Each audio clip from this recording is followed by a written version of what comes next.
Hello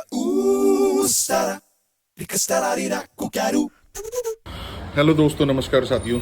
एक short video के माध्यम से बताना चाहता हूँ कि अभी बहुत ज़्यादा हेक्टिक शेड्यूल चल रहा है, जिसकी वजह से डेली व्लॉग्स नहीं आ पा रहे हैं, वीडियोस नहीं आ पा रहे हैं। अभी हमारी हार्वेस्टिंग और फील्ड डेज एक्टिविटीज़, मतलब टोटल 8 फील्ड डे हमें कंडक्ट करने थे, जिसमें से कि हमने 4 कर लिए, आज 5वां हम करने जा रहे हैं।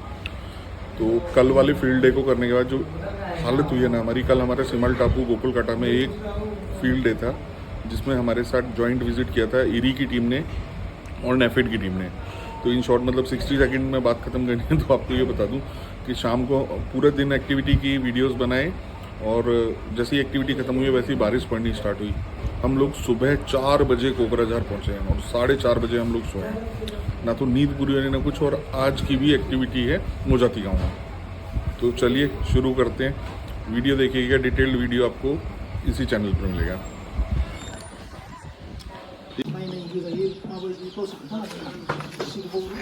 ये पहला सैंपल हम लोग चेक कर रहे हैं बोजाती गांव 2 में, और ये दूसरा हमारा फील्ड डे है।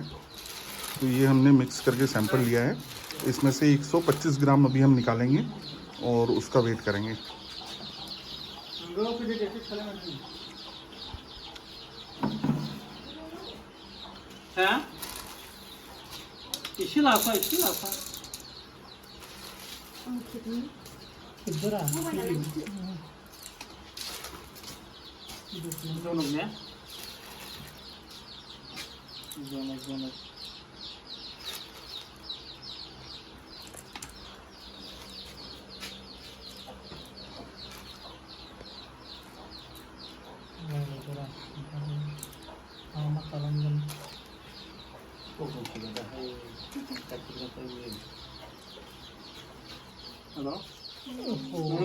कोई बात नहीं।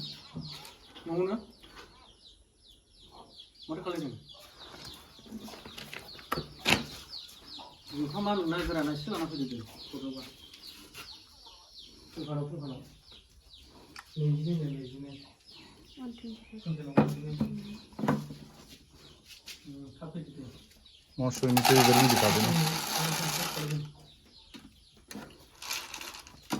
चेक होगा नमी 16.6। ये रिजेक्ट है। रिजेक्ट 14 या 14 से कम। 14 से कम होना चाहिए। और सुखाना पड़ेगा। 14 भी होगा तब भी चल जाएगा। इसे और सुखाना पड़ेगा अभी। फील्ड एक्टिविटी करने के लिए आज हम लोग मुजाती गांव आए हैं, जिसमें अभी हमने ये नंबर ऑफ फार्मर्स अपने अपने सैंपल लिखे हैं जिनकी हार्वेस्टिंग हो गई है। तो इनके सैंपल चेक कर रहे हैं, जिसमें मॉइस्चर जो मतलब प्रिक्योरमेंट के लिए जो टेस्टिंग होती है, ये हमारे प्रिक्योरमेंट एक्सपर्ट हैं जो सर्वे करते हैं क्रॉप का, प्रोडक्शन का, जो भी उत्पाद होता है उसका। तो उसके अंतर्गत सभी फार्मर्स अपना सैंपल लेके आए हैं और वो अभी एक्टिविटी हम कर रहे हैं। ये फील्ड एक्टिविटी के अंतर्गत सभी फार्मर्स अभी direct from field freshly harvested.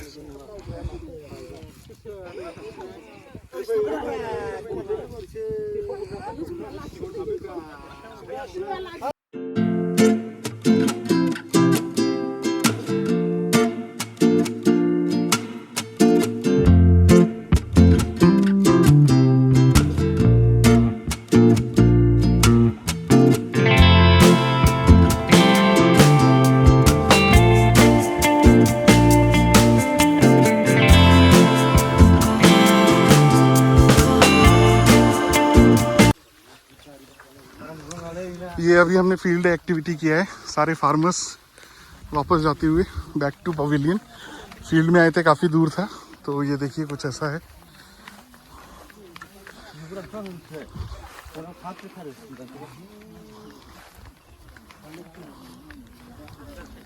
हाँ, अब सैंपल ले रहे हैं, जैसा मैंने बताया कि अलग अलग उससे थोड़ा थोड़ा लेना है। ऐसा नहीं है कि एक ही बोरी से ले लिया। जैसे ये सारा आपका बोरिया रखा है ना, तो एक बोरी से नहीं लेना है, थोड़ा इससे थोड़ा उससे, इधर उधर से। जब आपका ये पूरा माल वहां जाएगा, तो ये किसी भी बोरी से थोड़ा थोड़ा निकालेंगे। मतलब ऐसा नहीं है जब टेम्पो लोड होगा, ट्रैक्टर में होगा, तो हर बोरी से 10 बोरियां हैं तो 10 बोरी से थोड़ा थोड़ा निकालेंगे। फिर उसके बाद उसकी टेस्टिंग करेंगे। उसमें मॉइस्चर भी आएगा, सारी चीज़ें। मेन है मॉइस्चर परसेंटेज, उसके बाद तो चीज़ें मैनेज हो सकती हैं, लेकिन मॉइस्चर को आपको सुखा के 14% से कम रखना है। गुरु मंत्र क्या, ये आपने जब निकाला है, अभी मैं 3 दिन पहले आया था, 3 दिन पहले वो वहाँ पे थ्रेशर चला रहे थे मेरे सामने। ये क्या तुलुंगा जी हैं, हाँ, उनके घर के सामने वाले खेत में थ्रेशर चल रहा था। मतलब आपने आज ही तोड़ा, आज ही उसे थ्रेशर में डाल दिया, तो आप याद रखिएगा उसमें डैमेज परसेंटेज ज़्यादा आएगा ही आएगा। आपको क्या करना है, आपने आज तोड़ा, 2 तरीके से हम इसे सुखाते हैं। जो आपने वहाँ पे देखा फील्ड में, सीधा एक तो तोड़ के आप ट्रैक्टर में डाल रहे हैं और ले जाके मशीन में डाल के निकाल दे रहे हैं, ऐसे नहीं करना। डी टॉपिंग करनी है, पहले ऊपर से काटना है, उस पर भुट्टा छोड़ देना है, उसे खेत में सूखने देना है। अब तो आप नहीं कर सकते क्योंकि आपकी लेट सोइंग थी, बारिश हो रही है, और बारिश होगी तो और मॉइस्चर बढ़ जाएगा और उसमें ये फंगस वगैरह आ जाएगा। तो अभी आपको क्या करना है, उसको तोड़ के थ्रेशिंग करने से पहले 2-3 दिन सुखाइए। जब भुट्टे से भुट्टे को मार के देखेंगे तो एकदम सख्त आवाज़ आएगी। नया तोड़ेंगे, जैसे अभी आज हम तोड़ के लाए, इसे अगर आप थ्रेशर में डाल देंगे तो टूटेगा ही टूटेगा। अगर इसे 2 दिन 3 दिन सुखाने के बाद फिर थ्रेशर में डालेंगे तो आपका डैमेज नहीं आएगा। जो ये डैमेज निकालने हैं ना, सारे 4% कितना, तो आप ये चीज़ समझ लीजिए कि आपको पहले थ्रेशिंग करने से पहले उसे सुखाना है। और ये इस बार के लिए नहीं, अगली बार के लिए भी, ये इस बार के लिए नहीं, अगली बार के लिए भी। और जिन किसानों को बचा है उन्हें भी आप बताइए कि भाई इसको सीधा तोड़ने के बाद सीधा थ्रेशिंग नहीं करनी है, सीधा नहीं निकालना है, इसको रोकना है, 2-3 दिन सुखाना है, फिर उसके बाद इसे प्रोसेस करवाना है। ये चीज़ मैंने अभी देखी थी, परसों या तरसों का ही फोटो है। मैं आया था गांव में और ट्रेनिंग करके गया था, तो यहाँ पे 3 ग्रुप हैं आपके मोजाती गांव में, पहला, दूसरा सरका है और एक और है। तो सर मैं एक दिन और आऊँगा, बात करके वो तीसरा ग्रुप कौन देखता है। और सर आपके गांव, आपके अंडर में एक गांव और आता है, बोस गांव या फिर कोई, हाँ, तो वहाँ भी आप एक बार वहाँ हो चुकी है हार्वेस्टिंग, हाँ, तो वहाँ पे एक बार फार्मर से मिलवा दीजिए मुझे। और ऐसी ही एक्टिविटी, ये जैसे अगर रखा है, ये बोरा रखा है, तो इससे निकाल के मक्का फैला के ज़मीन पे, उसके साथ फ़ोटो खींचेंगे। ज़्यादा लोग बेच दिया होगा सर? नहीं, बेच देने दीजिए, कोई दिक्कत नहीं है, हमें थोड़ा बहुत मिलेगा, उससे काम चलेगा। तो आप हमें तारीख बताइए, उसी तारीख को हम आएंगे और ये काम करेंगे, ठीक है। तो आप लोग ये समझिए और दूसरे किसानों को भी बताइए, भी सब लोग चले गए तो उन सबको भी आप बताइएगा कि हमें डैमेज कंट्रोल किस तरीके से करना है। तुरंत खेत से काटते ही उसे थ्रेशर में नहीं डालना है, ठीक है। धन्यवाद। अभी जैसा कि आप सभी लोग जानते हैं, मोजाती गांव आए हुए थे। मोजाती गांव में एक अभी ये सैंपल टेस्टिंग चल रही है। जो नेफेड की टीम है वो अभी यहाँ पर जो इनके कंपोनेंट है वो चेक करती है, moisture, damage, waste material and all. तो इसमें क्या था, डैमेज हमारा काफ़ी हाई आ रहा है। मतलब जो टूटे हुए दाने हैं और जो हार्वेस्टिंग करते टाइम पर, थ्रेशिंग करते टाइम पर डैमेज हुआ है, वो उसका रेट काफ़ी हाई आ रहा था, परसेंटेज काफ़ी हाई जा रहा था, मोर देन 4-5। और जो लिमिट किया हुआ है 1.25, कितने परसेंट होना चाहिए डैमेज? 1.5% से नीचे होना चाहिए, और 2% तक एक्सेप्ट कर लेते हैं।